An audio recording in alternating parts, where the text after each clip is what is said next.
love how I am always the most productive whenever I am procrastinating in literally every regard. I have like one writing project I'm supposed to be doing technically, but I wrote like two paragraphs and I was like, heck this, I'm going to do a billion other things instead.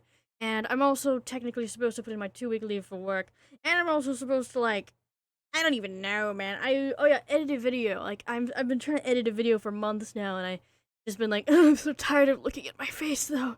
So yeah, I'm just gonna procrastinate in every way possible, including making it this video. I'm sure you lovely fellows really wanted to know all that random information, but look, I've updated my thumbnail. My book cover, in case you didn't see. It looks amazing now. Um, I've also come up with a whole chapter dedicated to all the warnings this book has. So if you guys are wondering about that, make sure to check it out.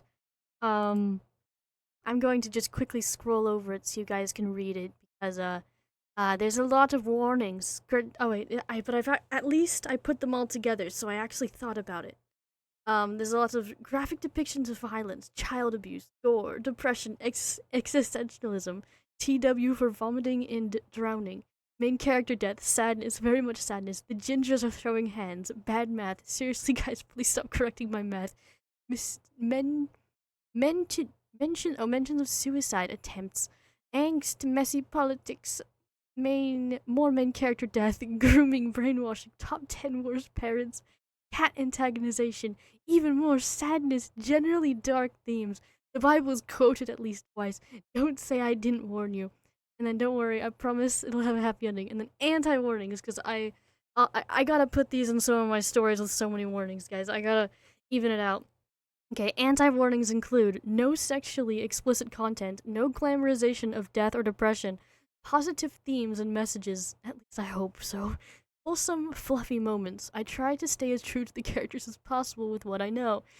I do try, guys. I do try. I really do. Funny, thought provoking quirk combos, engaging politics, yins and actual character, lots of intriguing character drama, an author who actually knows how to grammar write. Get it? Use grammar right. The Bible is quoted at least twice. Cat and bunny snuggles, wholesome found family, emphasis on familial and platonic bonds. Readers say plot twists are good, happy ending, am very good at person trust. I'm sorry, I'm a sucker for hurt comfort. And then I kind of explain other things for the readers, but I'm not gonna explain them. And there's official reviews. I actually screenshotted a ton of random people's reviews, and I just threw them here. And I was like, haha, look, guys, I promise you, this is complete trash. And also it's just fun to all the comments in one place. I remember now, I was actually procrastinating a long time because the next okay, I'm actually gonna explain it. I was procrastinating a long time because the math thing. I actually did do the math wrong in this upcoming chapter. And then one of the readers corrected me, and I was like, oh crap, now I can't continue my audiobook until I fix it. And then I procrastinated on fixing the math. Um, and then I forgot, and then I kept forgetting about why I wasn't recording the audiobook anymore. So it's kind of funny. So it's just whole cycle of procrastination, man. Come on, where's the character development, guys? Um, which chapter am I on? Oh yeah, school sucks. Oh my gosh. Oh my gosh, all these chapters have like 1,000 reads. Still chapter. How dare you? Anyways, but yeah, that's cool. Woo. New best friend. School sucks. Okay, we're at school sucks. Yeah. Oh yeah. By the way, the new cover I made that myself.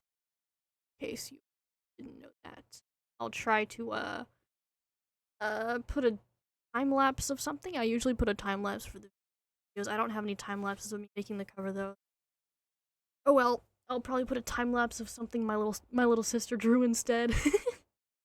Aha! I'm gonna steal my little sister's work and just say it is mine. Kidding. I'll let you guys know. Time lapse. I'll make a time lapse, but it'll be of my little sister's drawings. I monetize my sister's. Oh my gosh, this is taking for 5 minutes. Okay. just calm down and do not procrastinate, and then just simply do not correct the math because I know it's wrong. Anyways, Chapter 15 School Sucks. Age 7 School Playground. You, Tenko, and a few others were playing around with his new quirk. All of you trying to catch the beat while he was zipping around over your the beach while he was zipping around over your heads. It was amazing. Tenko was probably having the most fun in his entire life getting to try out so many quirks. He only used this one quirk while at school though. At home, he was known as quirkless still. But when he visited you, or even on free time when it was of you, give him a new quirk to try out. It was fun for you as well. Unlike with Toya, who you still aren't sure whether you helped or ruined his life, it was an obvious improvement. There was still something off, just going too well for them to grow. Shh, guys, the principal's outside! One of the kids you were playing with shouted. Everyone spun to the path your father walked down. Tenko dropped the inflatable ball. An intimidating man your dad was, even from a distance. He used his shrinking quirk to make himself only about 6'4", an entire foot shorter, and his hair was dyed brown for the role as well. I'm going off the my gosh, what's it called? The wiki height, which doesn't really seem to match up with the actual height. Um, Whoa, what's he doing out here? Is he going to expel us? The tall man approached your friend group and stopped for just a moment before making his request. Ian, would you mind joining me for a chat? I would like to speak with you about something. He motioned for you to follow him under the shade of the nearby oak. You politely followed, promising your friends that it would be all right as Sue left them. They were a little unsettled, but continued playing as you sat down beside your father under the shade of a large tree on the same bench you had helped Tenko almost 2 years ago.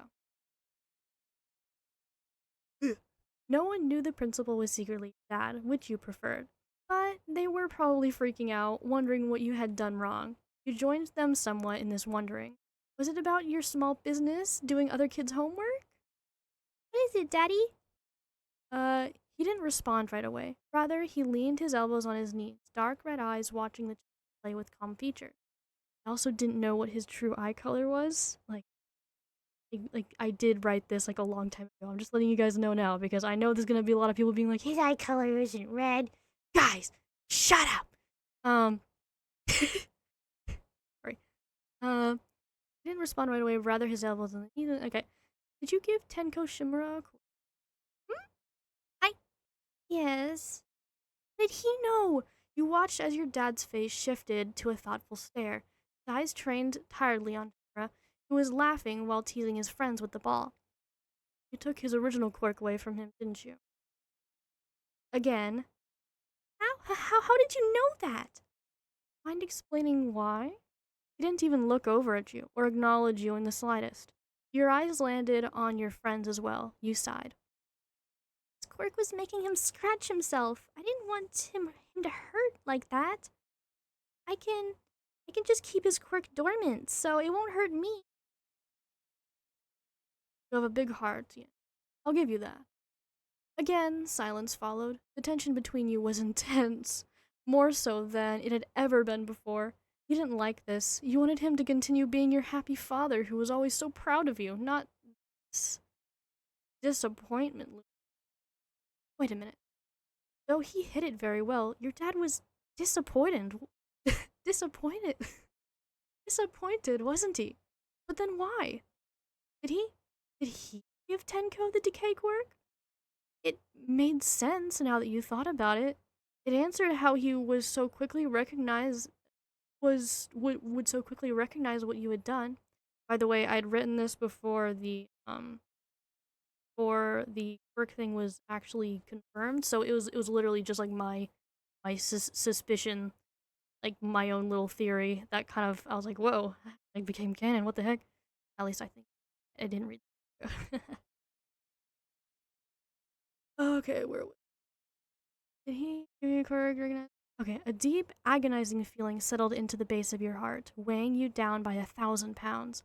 If your father deliberately gave Tenko that quirk, then his plan all along was for your friend to one day snap and kill his whole family, wasn't it? The sickening sensation poured at your pounded your stomach. Of course, this man was a villain, a vile, malicious manipulator at his core, a man you hated to love. That part never left him. He still needed to be changed, perhaps even more than the other up and coming villains. But how? Do you want me to give it back? No, no need. Your dad sighed, picking his upper body up, leaning against the back of the bed. You sighed internally, relieved by that. You didn't happen to You don't happen to be sharing quirks between the two of you, right? Your eyes widened. Me? How? Look at the way he carries himself. Pointing at Tenko, you turned your attention to him as well to see what he meant. Himself with such fragility. So was so was the posture of my younger brother when he used to play hero villains, using actual quirks with him. Have I ever told you about him? You shook your head frantically. You knew about him from the show already, but had no memories of your dad directly telling you. The man scratched the side of his chin, reminiscing for him. He had a younger brother. Like many kids at the time, he was quirkless, but because he would play with me so badly, I would give him quirks so that he could join me in my play. This went on for many years. It hadn't registered that I was inadvertently hurting him until until he fainted right in front of me one day. That was when I finally realized something. You and I, our bodies are made differently. Because of our quirk's capacity to hold many meta, our bodies are hardwired with the capability to handle that extreme amount of pressure. Our quirks also give us wonderful ability to uh, disarm as many abilities as we like, making them no burden to us while dormant. The average person, however, is not quite as adaptable. In fact, flood one's body with too many quirks and it can easily destroy them. No, you do not want to hurt your friend, just as much as I wish I hadn't hurt my brother. But quirks come at a cost. Again, I wrote this before I actually knew the lore, so I was just kind of making up my own. I need water. A while since I've read a little.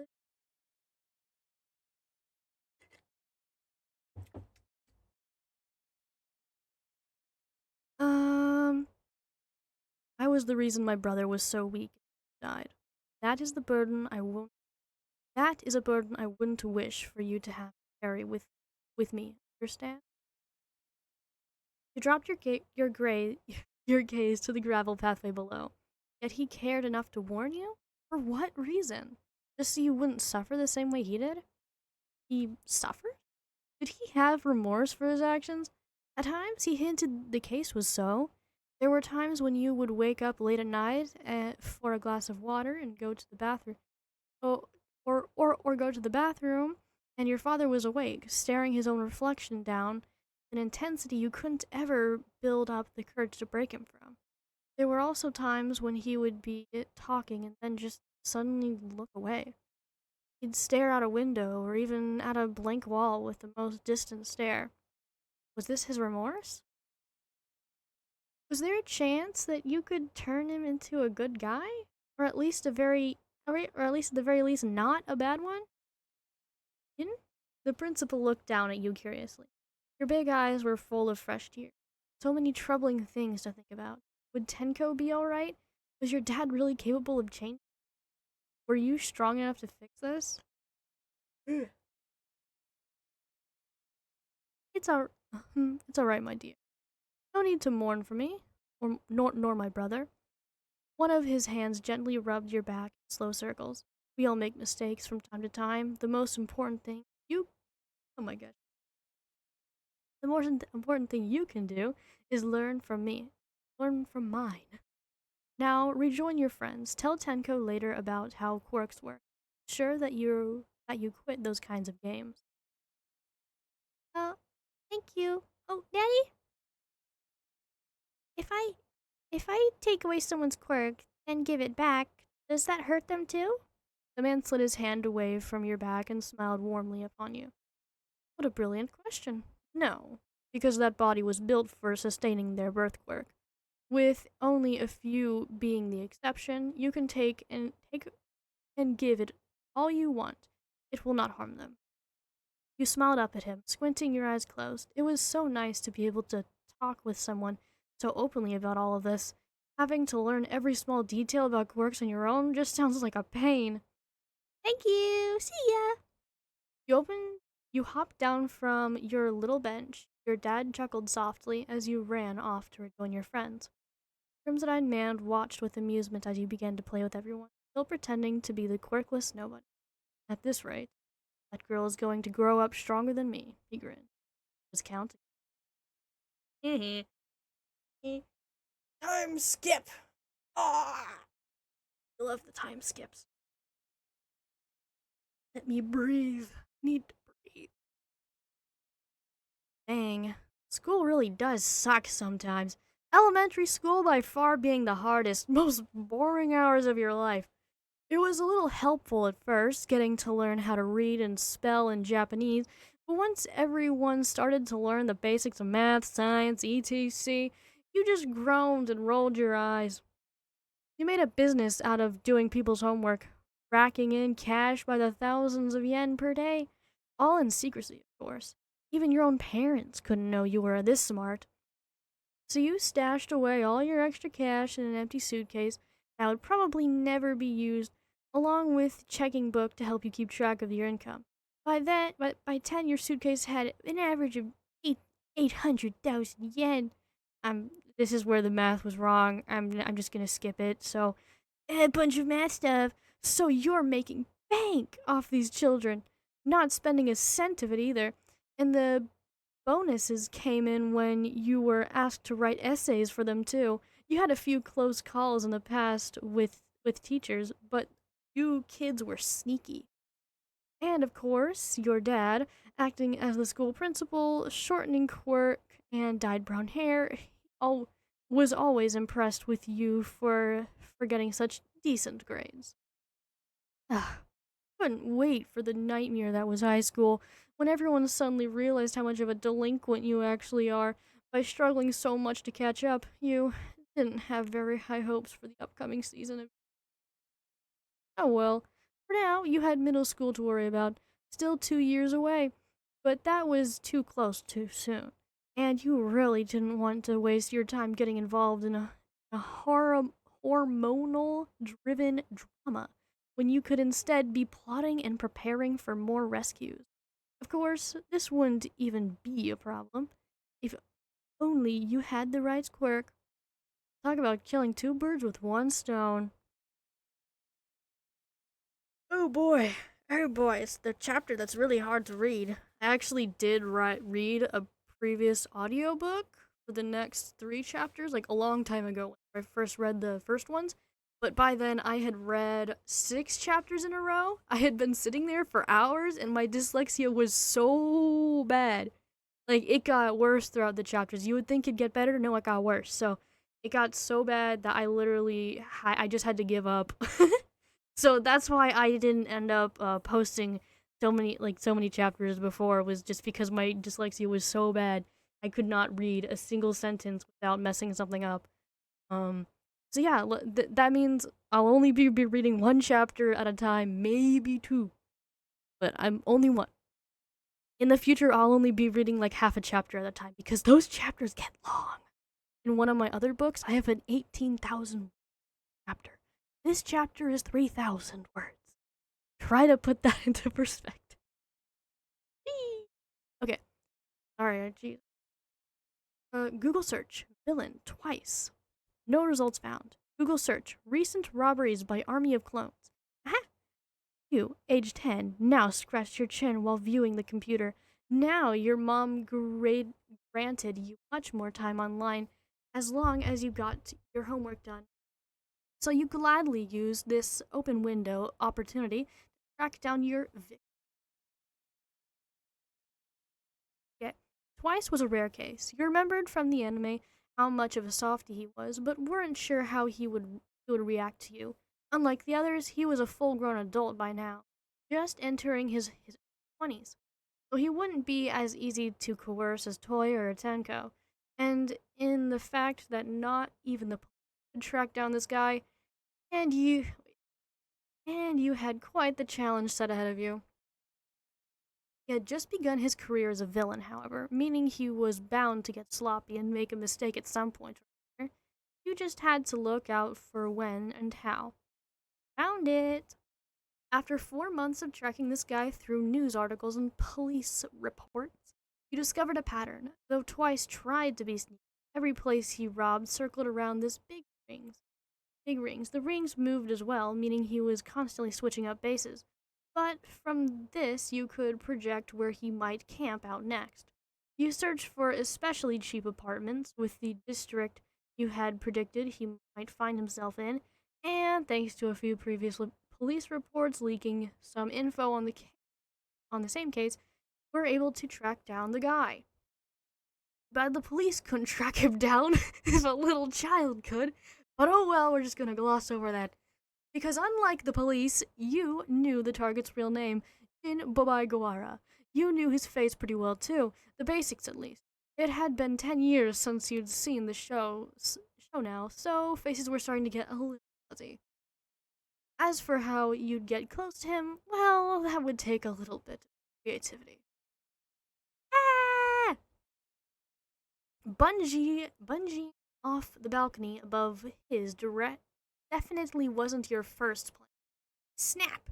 You shrieked again as one of the stretchy ropes snapped, leaving you hanging only your right ankle. By balcony, it was more like a window with some railing around it. Again, very cheap apartment. Cardboard boarded up the windows from the inside, so you hoped screaming and banging on the glass was enough to get his attention.